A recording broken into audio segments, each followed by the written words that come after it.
अस्सलाम वालेकुम स्टूडेंट्स। कल हमने 9.2 टॉपिक पढ़ा था कंडक्शन। आज हम पढ़ेंगे थर्मल कंडक्टिविटी। तो थर्मल कंडक्टिविटी क्या होती है, इसको अगर मैं बाय डेफिनेशन बताऊं तो ये amount of heat that flows in unit time is called the rate of flow of heat. सबसे पहले आपको rate of flow of heat पता होना चाहिए कि वो क्या है। थर्मल कंडक्टिविटी एज असल में एक अलग टॉपिक है और ये जो rate of flow of heat है ये अलग टॉपिक है। तो पहले हम स्टार्ट करेंगे rate of flow of heat से। तो रेट ऑफ फ्लो, जैसे मैंने आपको हमेशा बताया कि यूजुअली जब हम रेट ऑफ फ्लो या रेट किसी चीज़ की बात करते हैं तो डिवाइडेड बाय टी या डिनोमिनेटर में टी के साथ बात कर रहे होते हैं। जैसे अगर उसने कहा है पर यूनिट टाइम तो वो पर सेकंड भी हो सकता है, पर मिनट भी हो सकता है, पर आवर भी हो सकता है, लेकिन वो एक यूनिट टाइम में ही होगा। तो आपकी बुक में जो उसने बताया है कि rate of flow of heat equal है, अगर आप इक्वेशन 9.1 देखें तो it's equal to Q over T. आपने पिछले चैप्टर में भी पढ़ा है क्यू किस चीज़ को रिप्रेजेंट करता है, हीट को, और टी इस पर टेम्परेचर को रिप्रेजेंट कर रहा है। वो ये कहता है कि अगर आप मेटल्स में देखें तो हीट जल्दी से ऊपर की तरफ फ्लो करती है, यानी कि from hot body to cold body जाती है। इंसुलेटर्स की निस्बत ये कम, यानी ये रैपिड स्पीड होती है। इंसुलेटर्स जैसे वुड में, रबर में हीट ट्रांसफ़र होती है लेकिन with a very low rate. तो जब हम कहते हैं किसी जगह कि यहाँ पे जो है हीट का ऊपर जाने का या हॉट से कोल्ड की तरफ जाने का रेट है वो तेज़ है, और किसी में हम कहते हैं कि रेट कम है, तो उसको हमें किस तरह से बताना है। तो उसने एक एग्जांपल ली है, ये आपके सामने उसने एक सॉलिड ब्लॉक लिया हुआ है फिगर 9.4 में। अगर उसने कहा है कि आप इसको टेम्परे एक तरफ से हीट अप करना शुरू करें, लेट्स से वो कहता है कि T1 जहाँ पर है वहाँ पे उसने हाई टेम्परेचर दे दिया। उसके बाद क्या हुआ, अब ज़ाहिर है हीट आपको पता है हाई से लो की तरफ जाएगी। ये बिल्कुल उस तरह जैसे पिछली दफ़ा हमने कहा था, आप एक ब्लॉक रखें, उसको नीचे हीट लगाना शुरू करें, जिस तरफ आप हीट दे रहे हैं दूसरी तरफ जो साइड होगी उसमें ठंडी होगी और आहिस्ता-आहिस्ता गर्म वाली साइड से ठंडे की तरफ जाना शुरू करेगी हीट। तो उसने यही बताया इसमें कि T1 वो पार्ट है जहाँ पे हाई आपने टेम्परेचर दिया और हीट ने फ्लो करना शुरू कर दिया टुवर्ड्स जहाँ पे लो टेम्परेचर था T2। इस ब्लॉक को आप समझ लें, ये बिल्कुल जैसे आप अगर अपना स्कूल का डस्टर देखें, जैसे वो लेंथ में होता है तो जो उसकी लेंथ है उसको उसने एल से रिप्रेजेंट किया है। और जो आपके जैसे डस्टर होता है ना, उसके सामने वाला जो एरिया होता है जो बहुत छोटा सा होता है, यानी कि वो जो सामने नज़र आपको आ रहा होता है, that is cross sectional area. Area जैसे कि आपको पता है कि किस चीज़ के इक्वल होता है, लेंथ इंटू ब्रेड्थ के। तो यानी कि एरिया जो होगा, अगर मैं कहूँ यूनिट में, तो 1 मीटर स्क्वायर एरिया होगा और लेंथ होगी 1 मीटर के हिसाब से। तो उसने इसमें बताया हुआ है कि rate of flow of heat हम कैसे फाइंड करेंगे कि ये चीज़ इक्वल है क्यू ओवर टी के। अब उसने ये कहा है कि अब ये चीज़ तो आपको पता है कि heat from high to low गई, लेकिन ये किस चीज़ पे डिपेंड करता है, rate of flow of heat. हमें कैसे पता लगे कि किसी मटेरियल में तो जल्दी रैपिड रेट था, किसी में लो रेट था, इसको ये किन चीज़ों पे डिपेंड करता है उसको अब हम पढ़ेंगे। उसके लिए वो बताता है कि ये जो 3 फैक्टर्स जिन पे ये जो है rate of flow of heat depend करता है, उनमें सबसे पहला है cross sectional area of the solid, second one is the length of the solid and third is the temperature difference between ends. अब ये क्रॉस सेक्शनल एरिया पे किस तरह डिपेंड करता है, जैसे आपने फिगर अपनी 9.3 में देखा था कि एक लेयर में बने होते हैं जो मॉलिक्यूल्स होते हैं, और इसी तरह बीच में फ्री इलेक्ट्रॉन्स फिर रहे होते हैं। अब होता ये है कि इस लेयर से एक पैरेलल लेयर होती है, इस तरह करते करते करते ये सारे एरिया में फैले हुए होते हैं मॉलिक्यूल्स एंड फ्री इलेक्ट्रॉन्स। तो जितना बड़ा एरिया होगा उतना जो है आपका रेट ऑफ जो हीट है वो उसके हिसाब से बढ़ता जाएगा। जैसे मिसाल के तौर पे एक मैं छोटी सी चम्मच लूं और उसको गर्म पानी के बर्तन के अंदर रखूं और नीचे आग चलाई हुई हो तो वो चम्मच फौरन गर्म हो जाएगी। लेकिन अगर आप एक बड़ा लंबा सा स्पून लेकर, जैसे मिसाल के तौर पर शॉप्स पे जो होती हैं मिठाइयों वगैरह वाली या जो दूध वाले बना रहे होते हैं, उनके पास एक बहुत बड़ा चम्मच होता है जो उसमें मार रहे होते हैं, वो इतनी जल्दी गर्म नहीं होता क्योंकि एरिया जो है वो बढ़ता जाता है। तो इसका मतलब जैसे जैसे आप एरिया एरिया बढ़ाते जाएंगे rate of flow of heat भी बढ़ता जाएगा। तो इसका ये मतलब है कि ये दोनों आपस में डायरेक्टली प्रोपोर्शनल है। तो rate of flow of heat को, जिसको आपने क्यू बाई टी से रिप्रेजेंट किया था, वो डायरेक्टली प्रोपोर्शनल है एरिया के।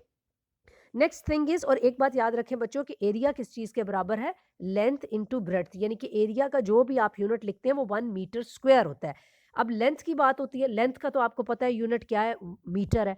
तो अगर हम लेंथ से देखें कि rate of flow of heat को क्या फ़र्क पड़ता है, तो हमें ये पता लगता है कि larger is the length between the hot and cold end of the solids, more time it will take to conduct the heat to the closer end and smaller will be the rate of flow of heat.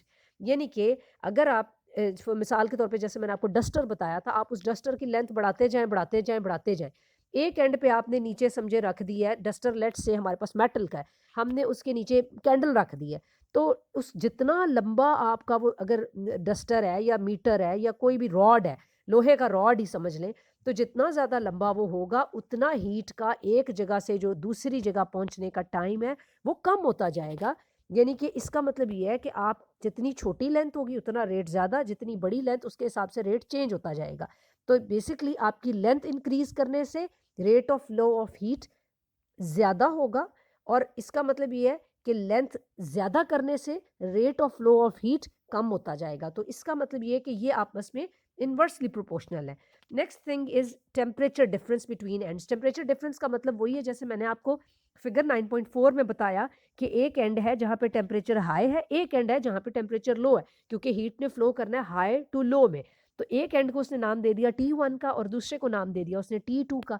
तो उसने कहा इनके बीच में अगर आप difference देखें तो rate of flow of heat उसके डायरेक्टली प्रोपोर्शनल है।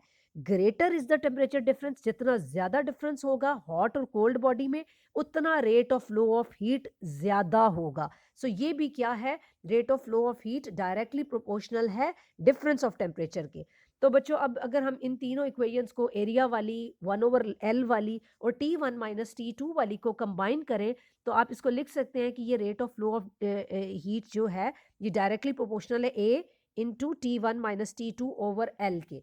लेकिन इसका जब आपको पता है प्रोपोर्शनैलिटी का आपने साइन हटाना होता है तो आप एक प्रोपोर्शनैलिटी कांस्टेंट लगाते हैं, उसको आपने दे दिया के का नाम, that is called thermal conductivity.